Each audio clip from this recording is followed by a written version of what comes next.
Yun, oh, lumabas na, oh. Puno na kasi.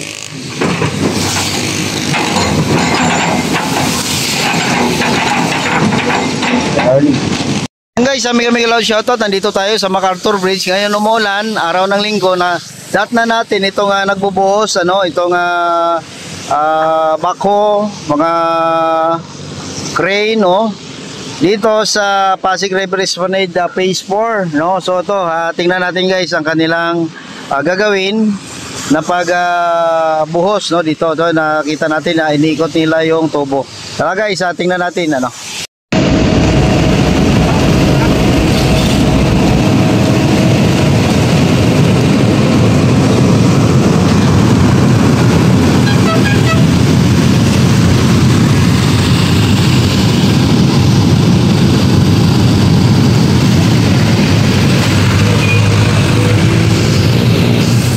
Ayan guys, ano na dat na natin na nagabubuhos pala dito. So ang bako, yung bakit ng bako kasalang doon sa mixer, and then ibubuhos na dyan, sa parang imbudo na yan, yan ang ginagawa ngayon. Itong project po guys ay sa Pasig River Esplanade Phase 4 ito. Yan, yan.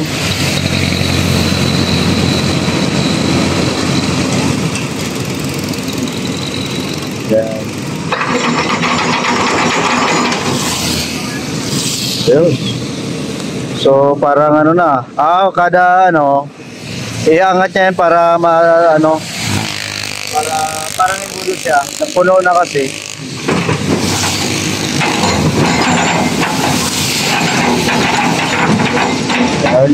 Tinding ideya, lupit ng ideya. Ayan. Ngayon, kuha siya ulit doon hanggang mapuno yan guys, So ang rason nga bakit inangat niya yon, kasi hindi na kailangan tawag dito, yung laman para matagtag, ikot siya ulit.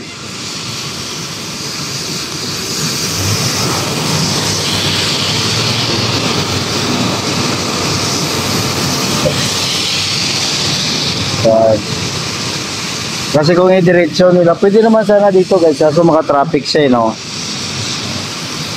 Alam mo, pwede naman dito posisyon ng ang mixer, tapos butangan, lagyan lang nila ng tubo, pero hindi na siguro nila ginawa kasi matrabaho na, kailangan pa kasi ng scaffolding.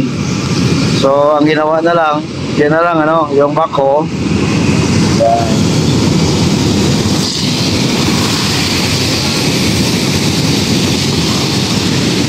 Parang gano'n na lang.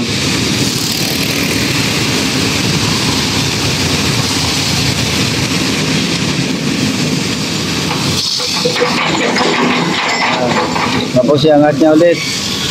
So ang lang dyan, mas laser ang trabaho, ang bako na lang nagtatrabaho dyan. Yan. Pero may natatapon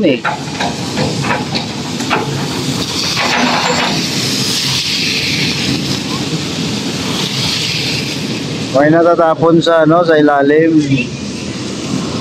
Kuha siya ulit.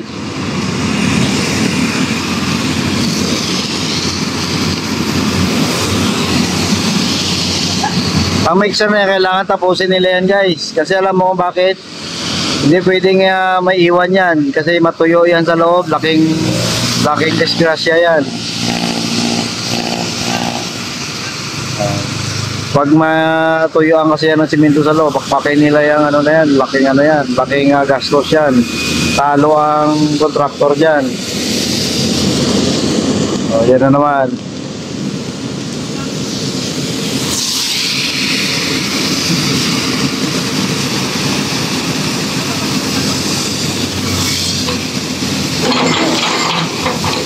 Boro na yun.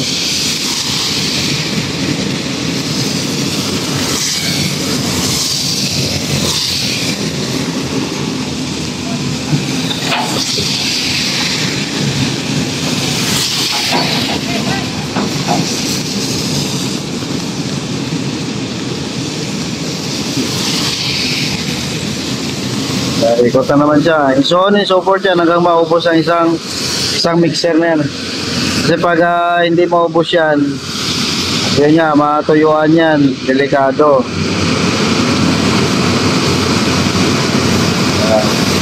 Umuulan kasi ngayon guys, galing tayo sa Garrido. Masama pakiramdam ko parang sinisipon ako, nakadalawang gamot na ako na inom. Kaya hindi ako nag-live. Kasi pag nag-live tayo, baka lumala. So dito na lang muna. Record ko na lang to, then yun na, para makita nyo o anong ginagawa. Yung binubuhusan nila, pusti po yan guys, pusti yan.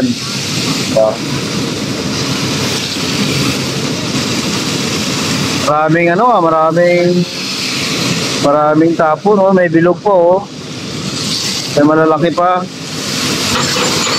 Dami na sayang,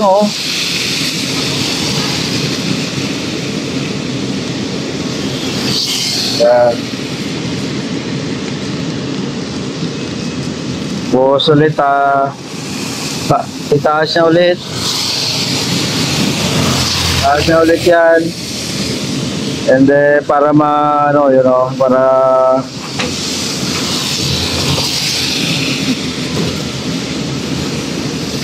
para mahulog o matakta, mataktak o tawag dyan sa Tagalog. Kasi alam mo pag wala kasi siyang exhaust or hindi makasingaw, kaya hindi mahulog ang semento. So kailangan niya itaktak talaga. May isa pang mixer na kaya abang, iwan ko kung isa pa yan kasi habang umiikot siya, ibig sabihin niya may laman yan. Kasi pag tinigil niya yan, tutuyo, So kailangan ikot-ikot siya. So dalawang mixer dito ang naka-standby. So isa lang kasi yung isa ginatrabaho na Yan. So yan na naman siya. Yun lang guys, ganun-ganun lang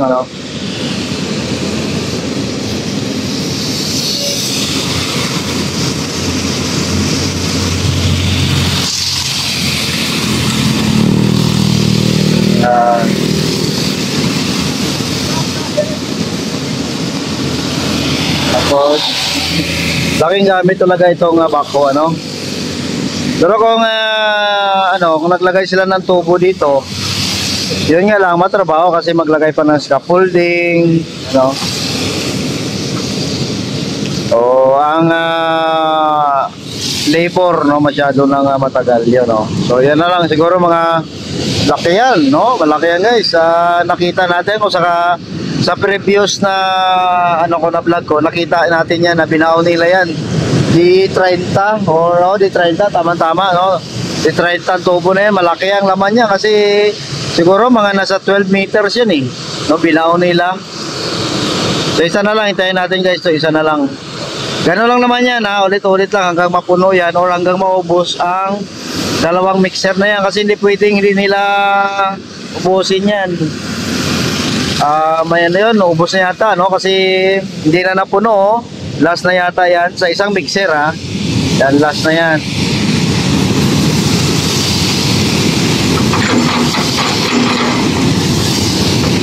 Yan, last na yan last. Tak-tak na ulit, hindi na nga napuno yung imbudo ayun.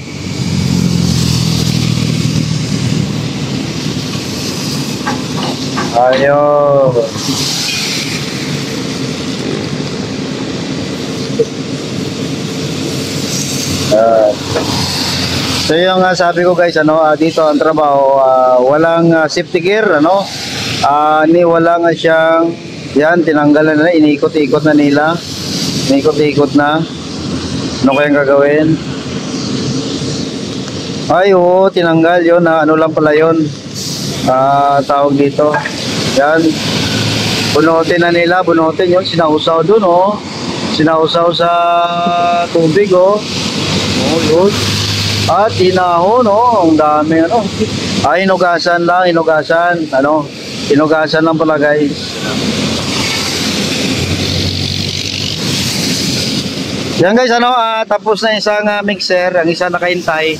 So the same procedure lang din naman yan. Salamat guys Yan, tapos na, no, ang isang mixer. May isang mixer pa eh, no. So tapusin nila yan. So tinanggal muna nila yung mga ano, mga piping, no. Yung mga thread end pipe, ano. At sinalang na naman itong imbudo. Parang imbudo siya eh, no. Imbudo siya. I don't know kung puno na or sadyang dagdagan pa. Yan, no, linagay nila ulit.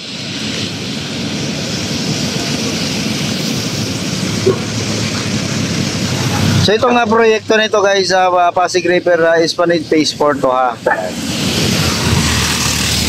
Dan inikot-ikot oh.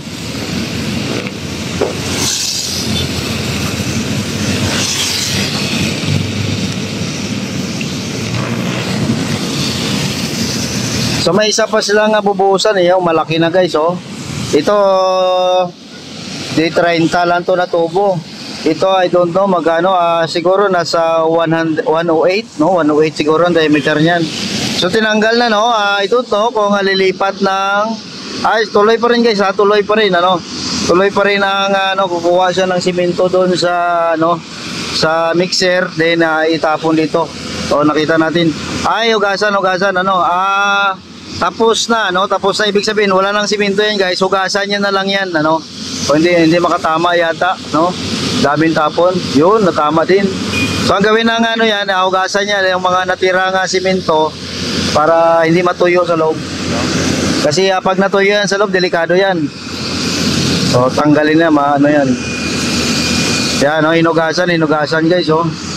Hinugasan ang mixer no. Yan oh. Ayun no, daming tagas oh.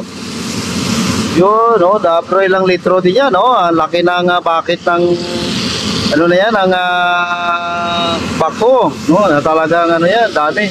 So ang gawin niya dyan, ano yan ulit, ipalabas niya para lahat ng mga simento na natira ay malabas. Kasi pag hindi, tutuyo yan sa loob no, delikado yan. Bakbakin nila yung tangke na yan kung matuyuan yan. Yan o, parang hugas yan, back and forth ano, yan. Yun o, lumabas na o. Yun o, lumabas o.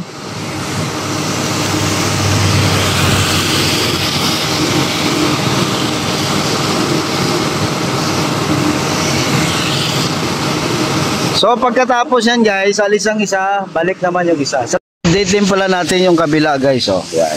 Ito yung dugtong doon sa ginagawa nila no, ang Pasig River Esplanade Phase 4. Tatagos yan dito sa ilalim ng MacArthur Bridge and saluin dyan ang tubo na yan or ng pundasyon na yan. Kung nakita nyo may nabuhusan na dyan. So dyan ang tagos ng platform no. May lalagay silang I-beam dyan no, nandun na sa kabila na pinturahan na nila. Ngayon sa kabila nakita natin may steel plate na, so ready na yan. Lagyan na lang yan ng mga kabilya and then buhusan na. Ang mga baluster nandyan na, mga lamp nila nandyan na, everything okay. Hopefully mga before December matapos na ito. Yan guys ang update dito sa Pasig River Esplanade Phase 4.